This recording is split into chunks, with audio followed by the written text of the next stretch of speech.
చూడండి పిల్లలు, ఈ మొక్క మంచులో తడిసి ఎంత ఆనందంగా ఉందో చూడండి. ఇప్పుడే సూర్యుడు వచ్చాడు. ఈ మొక్క పేరు వచ్చి వాకుడు చెట్టు అంటారు. ఏం చెట్టు ఇది? వాకుడు చెట్టు. దీనికి చిన్న కాయలు కాస్తాయి, ముళ్ళు ఉంటాయి. చెట్టు అంతా కూడా ముళ్ళు ఉంటుంది. ఇదిగో పువ్వులు చూశారు కదా, ఈ రంగులో ఉంటాయి. ఇవి పువ్వులు.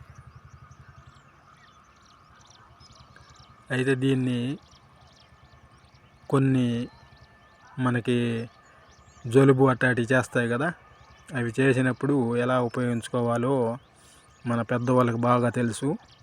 అయితే ఈ మొక్క చూశారు కదా, దీనిని వాకుడు చెట్టు అంటారు కదా, వాకుడు మొక్క అంటారు కదా.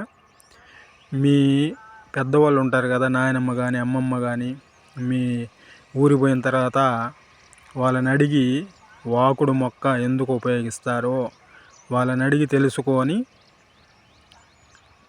దాన్ని గుర్తుపెట్టుకోండి. ఇది చాలా అవసరము.